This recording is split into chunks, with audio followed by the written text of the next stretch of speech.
स्वागत है आप लोग आर्यभट्ट क्लासेस में। आज हम लोग लूसेंट के भूगोल का अध्ययन करेंगे। चलिए देखते हैं। भूगोल जो है सर्वप्रथम इसका प्रयोग इराटोस्थनीज ने किया था। एक ग्रीक विद्वान 276 से 194 ईसा पूर्व में किया था। मतलब जो इराटोस्थनीज थे उन्होंने भूगोल शब्द का प्रयोग सबसे पहले किया था। ये जो है यह एक ग्रीक के दो मूल शब्द से बना हुआ है, जियो और ग्राफस। इसे भूगोल का इंग्लिश होता है जियोग्राफी।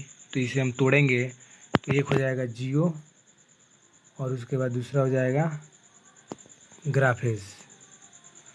तो जियो मतलब पृथ्वी, ग्राफिस मतलब वर्णन। यानी भूगोल में क्या हम पृथ्वी के वर्णन करते हैं। पृथ्वी के जितना भी हम निर्जीव वस्तु है उसका हम लोग अध्ययन करते हैं भूगोल में। यह दोनों एक साथ रखने पर इसका अर्थ बनता है पृथ्वी का वर्णन। भूगोल जो शब्द है इसमें हम क्या करते हैं, पृथ्वी के वर्णन करते हैं। नेक्स्ट पॉइंट देखते हैं। भूगोल का नामकरण एवं इस विषय को प्राथमिक स्तर पर व्यवस्थित स्वरूप प्रदान करने का श्रेय यूनान के निवासियों को जाता है। यानी यूनान के भी निवासी भूगोल को आगे बढ़ाए हैं। भूगोल को मतलब इतना आगे बढ़ाए कि हम लोगों के बीच अभी हम जानकारी पूरा परिपूर्ण रूप से प्राप्त करते हैं। अब तीसरा पॉइंट को देखेंगे। हिकेटियस ने अपनी पुस्तक जस पीरियोडस अर्थात पृथ्वी का वर्णन में सर्वप्रथम भौगोलिक तत्वों का क्रमबद्ध समावेश किया है। यानी हिकेटियस जो थे, हिकेटियस उन्होंने अपना पुस्तक में भी पृथ्वी का वर्णन किया है। तो इसमें ऑब्जेक्टिव क्वेश्चन बनता है हिकेटियस का पुस्तक का नाम क्या है। तो हिकेटियस का पुस्तक का नाम जस पीरियोडस है। इसमें इन्होंने पृथ्वी का वर्णन किया है। उसके बाद अगला पॉइंट, अध्ययन के लिए स्वतंत्र विषय के रूप में भूगोल को 19वीं शताब्दी में ही मान्यता मिली। यानी 19वीं शताब्दी में भूगोल को पूर्ण रूप से मान्यता मिली। अभी हम लोग 2021 में चल रहे हैं, यानी ये 21वीं शताब्दी है। तो 19वीं शताब्दी में भूगोल की मान्यता मिली। अब देखते हैं 20वीं शताब्दी के आरंभ में भूगोल शब्द और पर्यावरण के पारस्परिक संबंधों के अध्ययन के रूप में विकसित हुई। इसकी दो विचारधाराएं हैं। 20वीं शताब्दी में फिर क्या हुआ, भूगोल के दो मुख्य संबंध हमारे बीचों में आए। जैसे संभावनावाद क्या है या संभववाद। संभववाद में क्या होता है, तो इसके अनुसार मनुष्य अपने पर्यावरण में परिवर्तन करने में समर्थ रहता है और प्रकृति प्रदत्त अनेक संभावनाओं को अपनी इच्छा के अनुसार प्रयोग कर सकता है। इस विचारधारा के समर्थक हैं भूगोलविद वाइडल डी लासा, ब्लास और फेब्रो।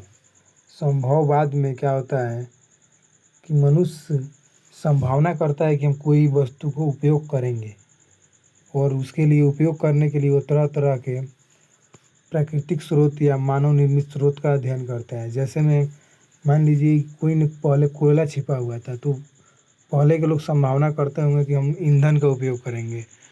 तो अभी उस तरह संसाधन का विकसित हुआ, तो हम लोग क्या कर रहे हैं, खनन करके कोयला और अन्य पेट्रोलियमों का अध्ययन उपयोग कर पा रहे हैं।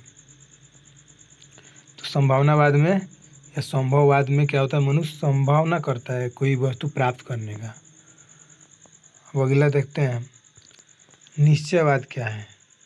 तो निश्चयवाद, इसके अनुसार मनुष्य सारे काम पर्यावरण निर्धारित होते हैं, अतः मनुष्य को स्वेच्छापूर्वक कुछ करने की स्वतंत्रता कम है।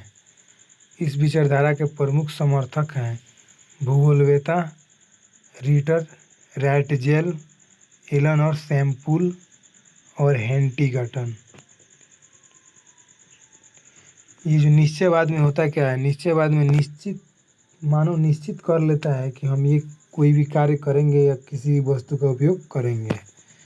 यानी वो परिपूर्ण रूप से तैयार हो जाता है कोई भी संसाधन को लेकर के हम इसका उपयोग कर लेंगे, तो ये निश्चयवाद होता है। अब भूगोल का जो परिभाषा थे, अलग अलग भूगोलविद ने दिए थे भूगोल का परिभाषा, तो देखते हैं फिर। भूगोल एक ऐसा विषय है जिसका उद्देश्य लोगों को विश्व, आकाशीय पिंड, स्थल, महासागर, जीव जंतुओं, वनस्पति, फल तथा भू धरातल के क्षेत्रों में देखी जाने वाली प्रत्येक अन्य वस्तु का ज्ञान प्राप्त करना है। भूगोल जो होता है उसमें आकाशीय पिंड, स्थल, महासागर, जीव जंतु, वनस्पति, फल, भू धरातल क्षेत्रों को की देखने को मिलती है। ये स्ट्रेबो ने कहा था। स्ट्रेबो जो थे वो बोले थे, ये परिभाषा दिए थे स्ट्रेबो ने। उसके बाद कैलेडियस और टॉलमी ने परिभाषा दी है कि भूगोल पृथ्वी की झलक को स्वर्ग में देखने वाला अभामय विज्ञान है। कैलेडियस और टॉलमी ने बताया था भूगोल पृथ्वी की झलक को स्वर्ग में देखने वाला अभामय विज्ञान है। इसके बाद 3 नंबर ये थे कार्ल लिटर जो थे वो बताया भूगोल वह विज्ञान है जिसमें पृथ्वी को स्वतंत्र ग्रह के रूप में मान्यता देते हुए उसके समस्त लक्षणों, घटनाओं एवं उसके अंतर संबंध का अध्ययन किया जाता है। कार्ल लिटर जो थे वो बताए भूगोल वह विज्ञान है जिसमें पृथ्वी को स्वतंत्र ग्रह के रूप में, यानी पृथ्वी को स्वतंत्र ग्रह के रूप में मान्यता दिया गया है। ये कार्ल लिटर बताएं। 4 नंबर देखते हैं भूगोल। अब ये आर्थर होम्स जो थे, आर्थर होम्स, वो बताएं भूगोल में पृथ्वी के उस भाग का अध्ययन किया जाता है जो मानव के रहने का स्थान है। यानी आर्थर होम्स जो थे वो बताए कि भूगोल उसे कहते हैं जहाँ पे पृथ्वी पे, यानी पृथ्वी के अंदर जहाँ भी मानव रह रहा है वहाँ पे हम कोई भी अध्ययन करेंगे तो वो भूगोल कहलाएगा। जो है ये भूगोल में जो है इतना हम जाने भूगोल के क्या कुछ वैज्ञानिकों ने, चाहे कुछ अन्य भूगोल शास्त्रियों ने अपने अपने दिमाग से ये भूगोल का परिभाषा दी है। ये मुख्य जो प्रचलित भूगोल का परिभाषा है वो इसी तरह है। अब देखते हैं ब्रह्मांड के बारे में। ये भूगोल का ये क्या है, महत्वपूर्ण पॉइंट है ब्रह्मांड। ब्रह्मांड क्या होता है? तो ब्रह्मांड क्या है? अस्तित्वमान द्रव्य एवं ऊर्जा के सम्मिलित रूप को ब्रह्मांड कहते हैं। यानी ऐसा जिसका अस्तित्व हो और उसमें क्या हो, ऊर्जा हो और कुछ न कुछ द्रव्य हो, तो वो क्या कहलाएंगे? ब्रह्मांड कहलाएंगे। ये हो गया। उसके बाद देखते हैं ब्रह्मांड का दूसरे शब्दों में हम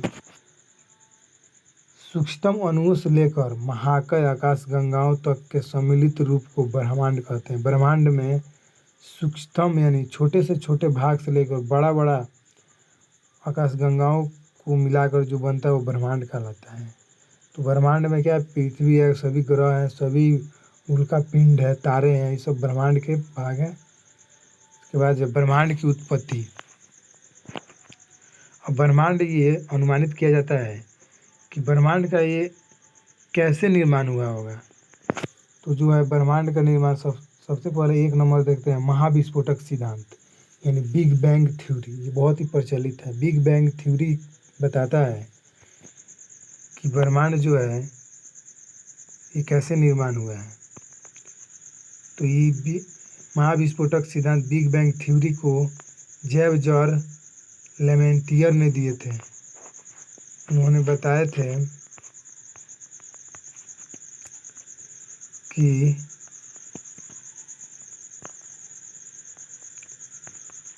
उन्होंने बताया बिग बैंग थ्योरी में बताया कि कोई भी अगर कण है उसी तरह ब्रह्मांड एक कण जैसा है। उसमें क्या हुआ, एक विस्फोटक यानी कोई कारण बना जिसके कारण पूरा ब्रह्मांड विस्फोट हो गया। यानी एक कण है छोटा सा, उसमें विस्फोट हुआ तो पूरा अनेक छोटे छोटे भागों में बट गया। इसमें ये बताएं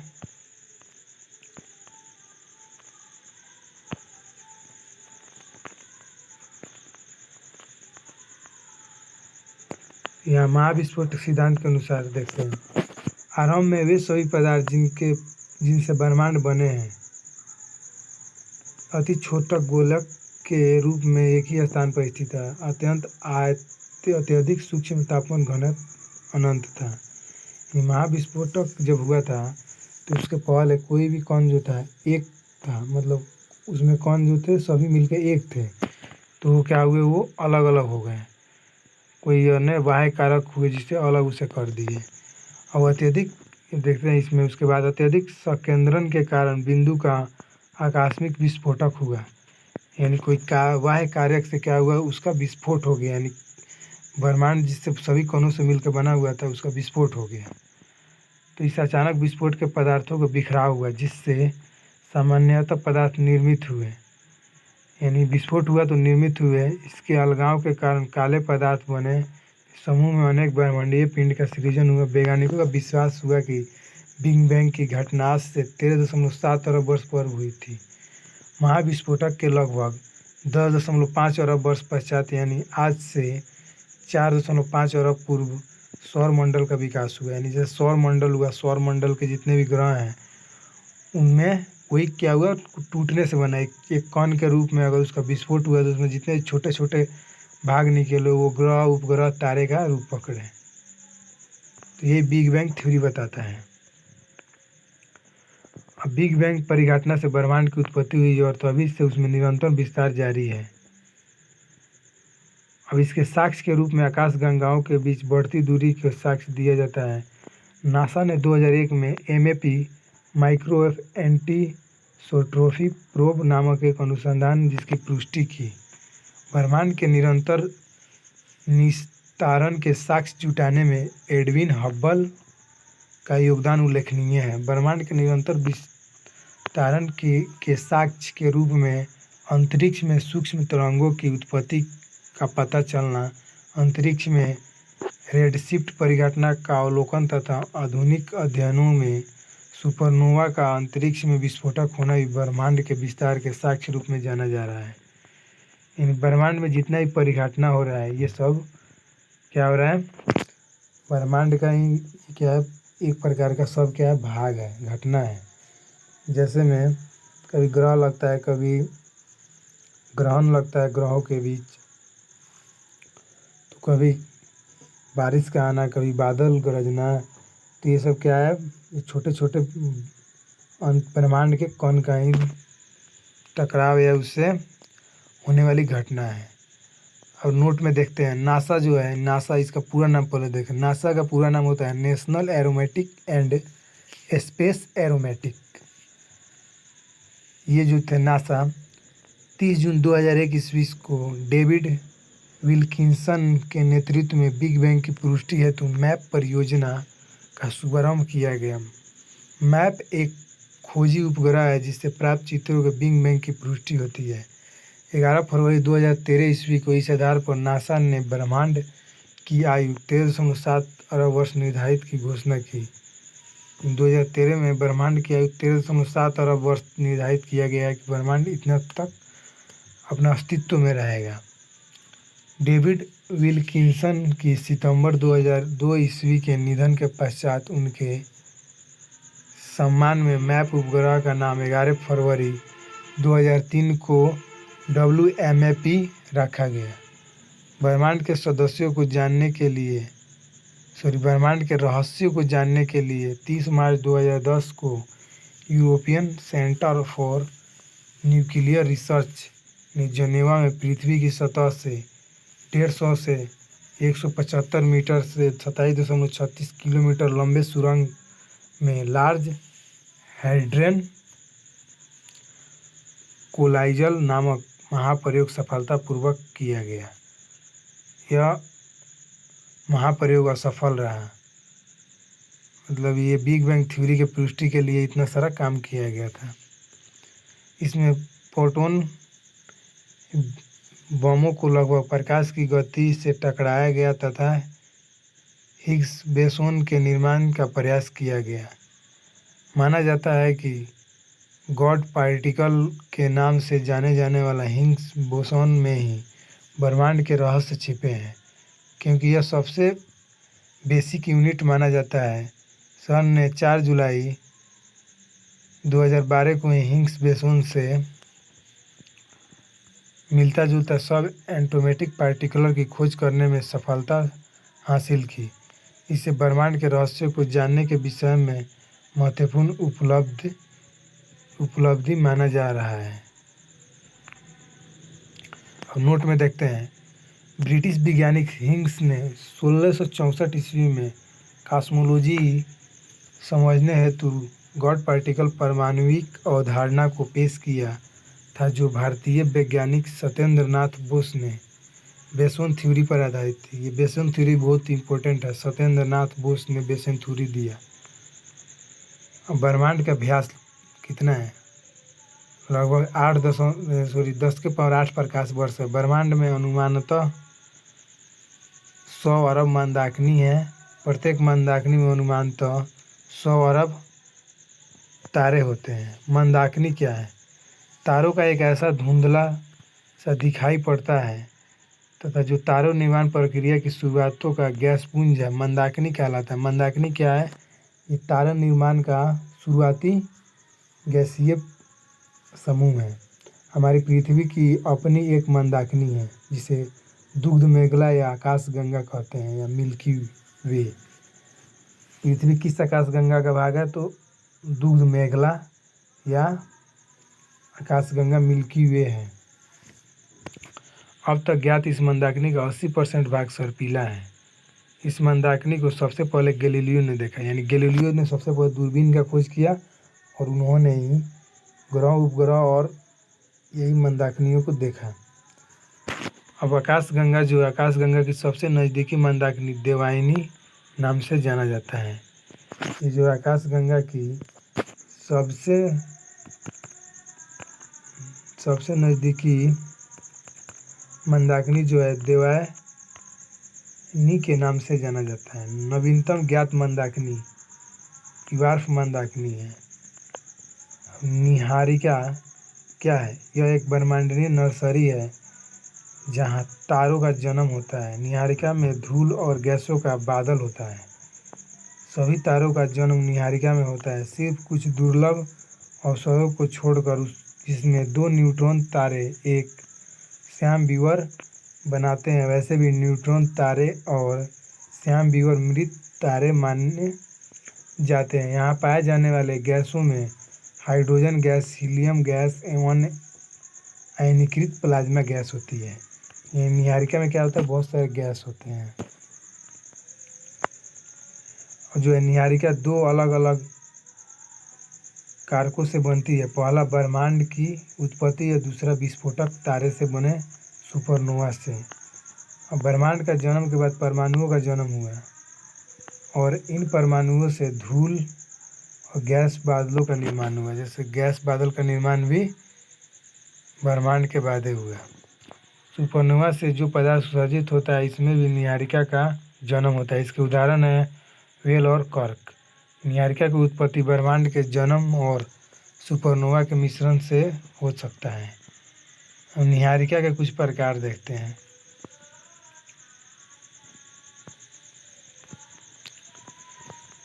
निहारिका के प्रकार उत्सर्जन निहारिका है।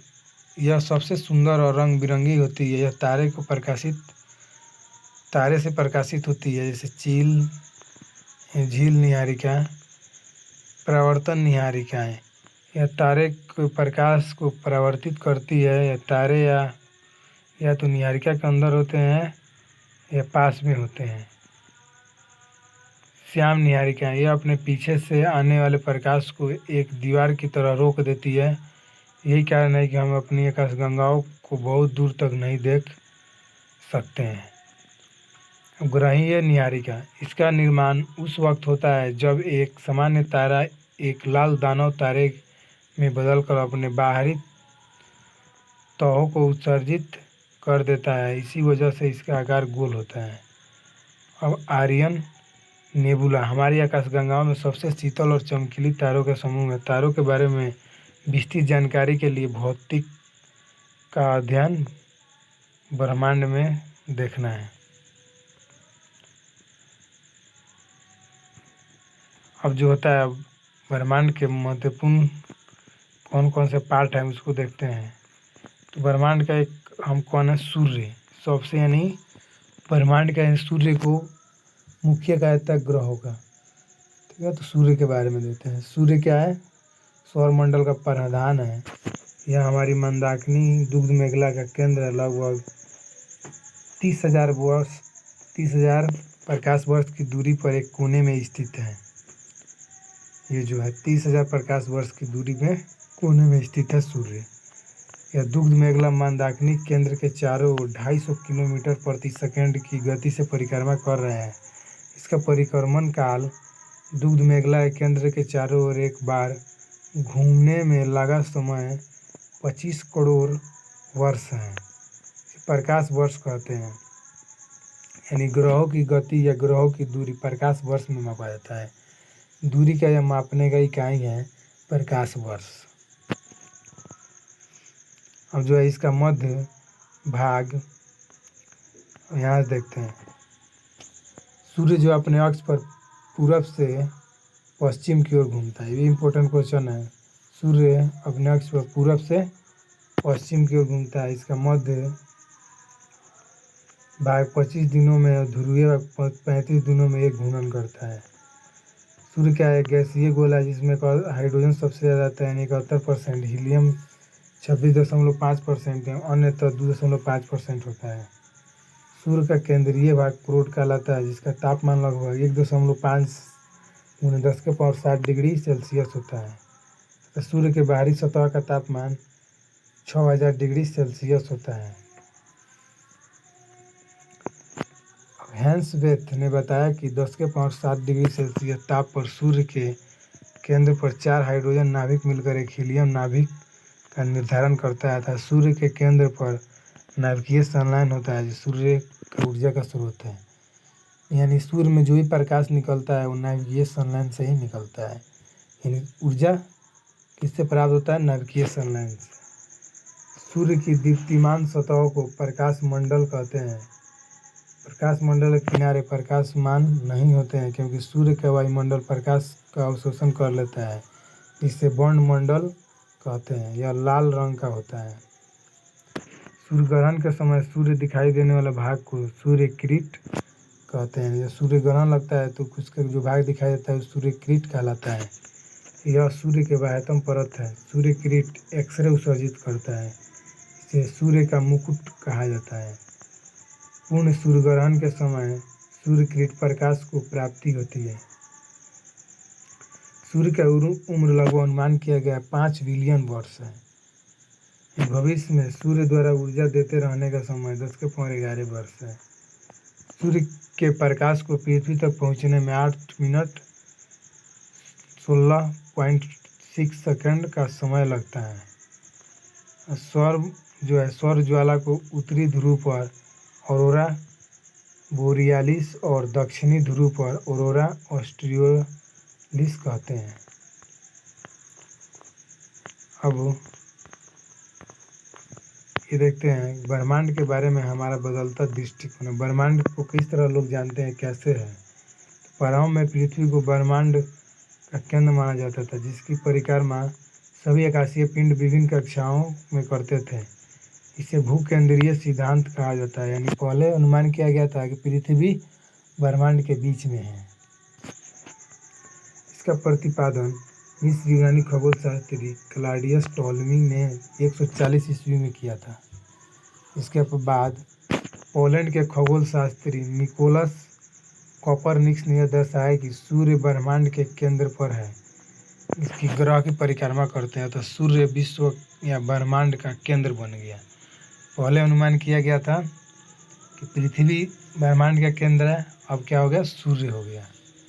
16वीं शताब्दी में टाइक्रोवे के सहायक जोहानेस केपलर ने ग्रहीय कक्षाओं के नियमों की खोज की, परंतु इसमें विश्व को ब्रह्मांड का केंद्र माना गया। 20वीं शताब्दी के आरंभ में जाकर हमारी मंदाकिनी दुग्ध मेखला की तस्वीर स्पष्ट हुई। सूर्य को इस मंदाकिनी के एक सिरे पर अवस्थित पाया गया।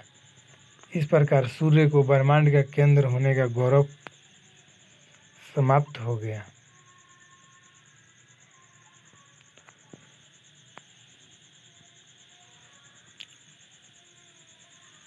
इस प्रकार सूर्य को ब्रह्मांड के केंद्र पर होने का गौरव प्राप्त हुआ, प्राप्त हो जाएगा। यहाँ पे दे समाप्त क्या है, प्राप्त लिख लीजिएगा आप लोग। अब जो है केपलर ने सिद्ध किया कि सूर्य के चारों ओर प्रत्येक नक्षत्र का मार्ग दीर्घ वृत्ताकार है। इन्होंने बताया कि ग्रह है वो वृत्ताकार मार्ग पे घूमता है केपलर ने। यानी सबसे पहले गति का खोज, ग्रहों के गति का खोज केपलर ने ही किया था और यही बताए थे। सूर्य के धब्बे तापमान 1500 डिग्री से कम होता है। सूर्य के धब्बों का एक पूरा चक्र 22 वर्षों तक होता है। पहले 11 वर्षों तक ये धाबा बढ़ता है, फिर ये 11 वर्षों तक घटता है। जब सूर्य की सतह पर धाबा दिखलाई पड़ता है तो उस समय पृथ्वी पर चुंबकीय झंझावात उत्पन्न होता है। इससे चुंबकीय सुई की दिशा बदल जाती है। रेडियो, टेलीविजन, बिजली मशीन आदि में गड़बड़ी उत्पन्न हो जाती है। अब ये देखते हैं सौर मंडल। अब देखते हैं क्या है। तो सूर्य के चारों ओर एक चक्कर लगाने वाले विभिन्न ग्रहों, क्षुद्र ग्रहों, धूमकेतु, उल्काओं तथा अन्य आकाशीय पिंडों के समूह को सौर मंडल कहते हैं। सौर मंडल का प्रभुत्व है क्योंकि सौर मंडल निकाय द्रव का लगभग 99.999 द्रव्य सूर्य में निहित है। सौर मंडल का समस्त ऊर्जा स्रोत सूर्य ही है। सूर्य से ही सभी को ऊर्जा प्राप्त होती है। प्लेनवस सौर मंडल से बाहर बिल्कुल एक जैसे दिखाई देने वाले जुड़वा पिंडों का एक समूह है। और सूर्य का व्यास 13,92,000 किलोमीटर, जो पृथ्वी के व्यास के लगभग 110 गुना है। अब हमारी जो है पृथ्वी 13 लाख गुना बड़ा है और पृथ्वी को सूर्य ताप 2 अरबवां ही भाग मिलता है। यानी सूर्य जो है पृथ्वी से 13 लाख गुना बड़ा है। मध्यरात्रि का अर्थ सूर्य का ध्रुवीय वृत्त में देर तक चमकना। मध्यरात्रि के सूर्य आर्कटिक क्षेत्रों में दिखाई पड़ता है। अब जो है इसमें सौर मंडल में हम ब्रह्मांड और उसके बाद सूर्य के बारे में जाने और भूगोल के बारे में जाने, फिर अन्य ग्रहों के बारे में अगले वीडियो में जानेंगे।